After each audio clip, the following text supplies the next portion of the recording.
Alléluia, gloire à Dieu. Ce soir, nous allons nous poser un certain nombre de questions. La question principale que nous nous posons ce soir est celle de savoir si l'homme est toujours sous la loi de Dieu. Sommes-nous toujours sous la loi de Dieu? La réponse à cette question est oui et non. Non, nous ne sommes plus sous la loi de Dieu parce que Dieu nous en a délivrés. La Bible nous le dit dans Romains chapitre 10, verset 4 qui dit ceci. Car Christ est la fin de la loi pour la justification de ceux qui croient. Donc avant Jésus-Christ, Dieu nous a donné la loi pour qu'on devienne juste devant lui en la mettant en pratique. Maintenant, après Jésus-Christ, on n'est plus justifié par la mise en pratique de la loi. On est justifié par la foi en Jésus-Christ. Et pourquoi Dieu nous a délivrés donc de cette loi? Parce que la loi de Moïse n'a conduit personne à la perfection. La Bible nous le dit dans Hébreux chapitre 10, verset 1, qui dit ceci. En effet, la loi qui possède une ombre des biens à venir et non l'exacte représentation des choses ne peut jamais, par les mêmes sacrifices qu'on offre perpétuellement chaque année, amener les assistants à la perfection. Donc la loi de Moïse n'a conduit personne, n'a amené personne à la perfection. Voilà pourquoi Dieu nous a délivrés de cette loi. Et pourquoi elle n'a pas pu amener les hommes à la perfection? C'est parce que les hommes ne se sont pas soumis à cette loi. La Bible nous le dit dans Romains chapitre 8, verset 7, qui dit ceci. Car l'affection de la chair est inimitié contre Dieu, parce qu'elle ne se soumet pas à la loi de Dieu et qu'elle ne le peut même pas. L'être humain fait de chair et de sang ne peut pas se soumettre à la loi de Dieu. Voilà pourquoi Dieu nous a délivré la loi. Et maintenant, pourquoi est-ce qu'il nous a donc donné cette loi alors qu'il savait bien qu'elle ne peut pas nous sauver? La réponse est dans Galates chapitre 3, verset 19, dans la version du Semeur. On explique ça clairement là-bas. C'est la même chose dans toutes les versions, mais dans la version du Semeur, vous allez mieux comprendre. Galates chapitre 3, verset 19 dit ceci. La loi nous a été donnée pour mettre en évidence notre désobéissance à l'ordre divin. Donc l'être humain est de nature rebelle. L'être humain est de nature insoumis. Maintenant, si Dieu nous disait ça simplement comme ça, on n'allait pas accepter. Voilà pourquoi il nous a donc donné la loi. Maintenant, on n'a pas pu se soumettre. Nous-mêmes, nous avons constaté que nous sommes des insoumis, nous sommes de nature rebelle. Nous ne pouvons pas nous soumettre à la loi de Dieu. Quel était donc le but de cette loi? Nous venons de voir la première raison. C'est que Dieu nous a donné la loi pour mettre en évidence notre désobéissance à son ordre. La deuxième raison, ça j'ai pris deux raisons principales. La deuxième raison est que la loi de Moïse a été un instrument pour nous conduire à Christ. Donc la loi de Moïse a été un pédagogue pour nous conduire à Christ. Donc c'est dans Galates chapitre 3, verset 25 à verset 23 à 25. Galates 3, 23 à 25. Donc la loi a été un instrument pour nous apprendre à connaître la nature de Dieu, à savoir qui est Dieu, qu'est-ce que Dieu attend de nous. Donc la loi nous a permis de connaître la nature de Dieu. C'est dans Galates chapitre 3, verset 23 à 25 qui dit ceci. Avant que la foi vint, nous étions enfermés sous la garde de la loi en vue de la foi qui devait être révélée. Ainsi, la loi a été comme un pédagogue pour nous conduire à Christ afin que nous fussions justifiés par la foi. La foi étant venue, nous ne sommes plus sous ce pédagogue. Donc la loi, c'était un instrument que Dieu a utilisé pour nous conduire, pour faire de nous un peuple à part, pour nous amener à apprendre à le connaître. Voilà donc l'un des deux buts de la loi, l'un des buts pour lesquels Dieu nous a donné la loi. Pourquoi la loi de Moïse ne nous a pas sauvés? Est-elle mauvaise? Donc, est-ce qu'elle est donc mauvaise? Il est vrai, beaucoup de chrétiens pensent que la loi c'est une mauvaise chose, comme puisqu'elle n'a pas pu nous sauver, puisque Dieu nous a délivré la loi, forcément elle est mauvaise.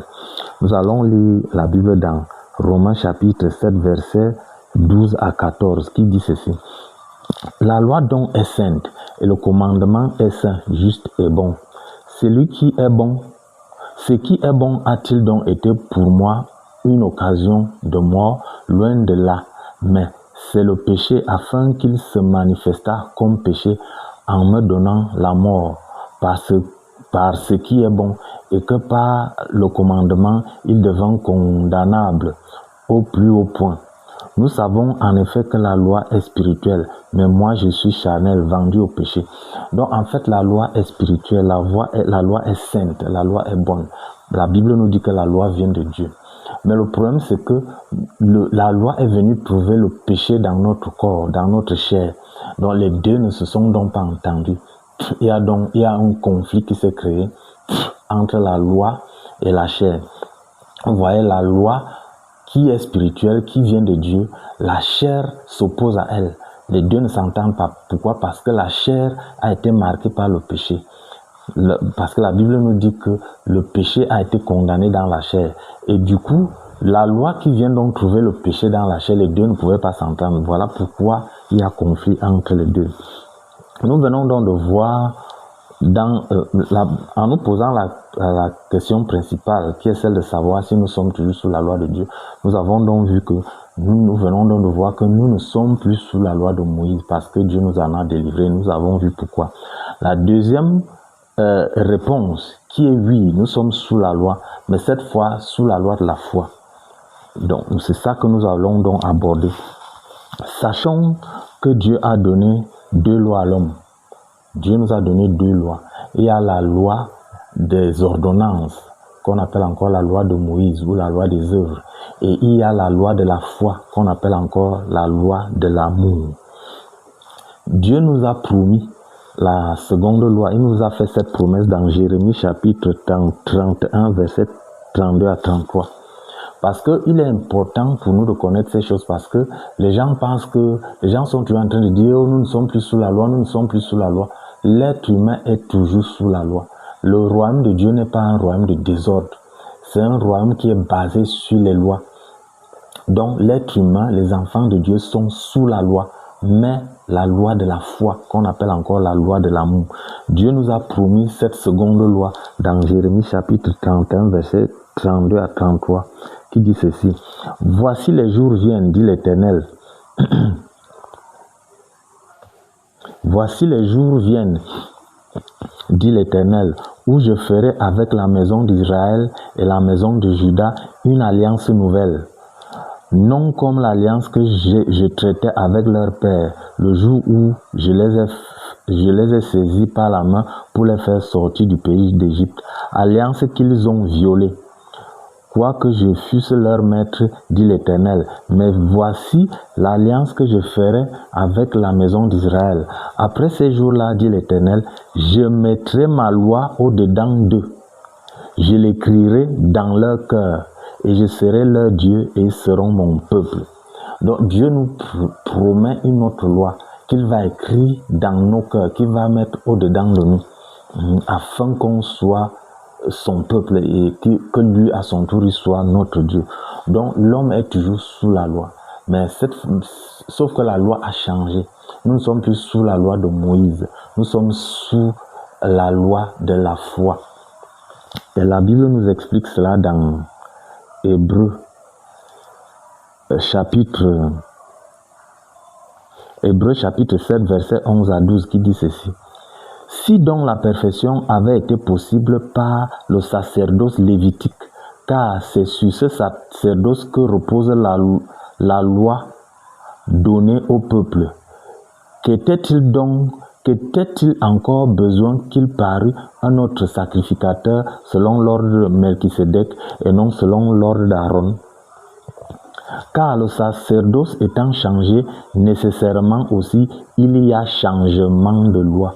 Donc, nous apprenons aussi dans cette lecture que Dieu a donné 2 sacerdoces à l'homme.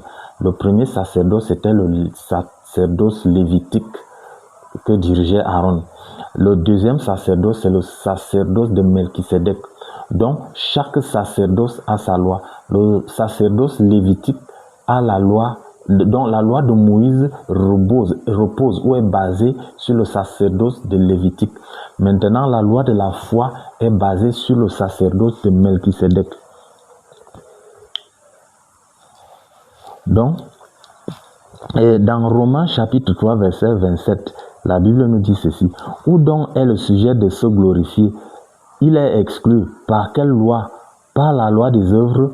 Non, mais par la loi de la foi. Vous voyez donc que la Bible dit que le juste doit se réjouir de la loi. Le juste doit se réjouir de la loi de la foi et non de la loi des œuvres. Parce que nous ne sommes plus sous la loi des œuvres de Moïse, mais nous sommes maintenant sous la loi de la foi. À partir de là, on comprend bien la Bible dans Romains chapitre 13, verset 8 à 10 qui dit ceci. Ne devez rien à personne, si ce n'est de vous aimer les uns les autres, car celui qui aime les autres a accompli la loi. Ici, on parle de la loi de la foi et non de la loi de Moïse. Parce que je suis sûr que ces versets embrouillent les gens. Puisque on n'enseigne pas, on ne dit pas, on n'explique pas aux gens que nous avons reçu deux lois. La première loi était celle de Moïse, maintenant la deuxième loi est celle de la foi. La première loi est basée sur le sacerdoce lévitique et la seconde loi est basée sur le sacerdoce de Melchisédek. Mais aujourd'hui, nous sommes sous le sacerdoce de Melchisédek, non, nous sommes sous la loi de la foi. Voilà pourquoi on dit que ne devez rien à personne, si ce n'est de vous aimer les uns les autres, car celui qui aime les autres accomplit la loi. Il accomplit quelle loi? La loi de la foi ou la loi de l'amour. En effet, les commandements, tu ne commettras point d'adultère, tu ne tueras point, tu ne déroberas point, tu ne convoiteras point, et ce qui peut encore y avoir se résume dans cette parole. Tu aimeras ton prochain comme toi-même. L'amour ne fait point de mal au prochain. L'amour est donc l'accomplissement de la loi. Dans cette lecture, nous apprenons que nous devons toujours accomplir la loi. Ce qui semble contradictoire puisque Dieu nous en a délivrés. En fait, il ne s'agit pas de la loi des œuvres, mais il s'agit de la loi de la foi. Avec ces lectures que nous venons de comprendre, que nous venons d'entendre, que nous venons de faire, nous comprenons donc que l'homme est toujours sous la loi. Sauf que la loi a changé. Nous ne sommes plus sous la loi de Moïse, mais nous sommes sous la loi de la foi. Que Dieu vous bénisse. Amen.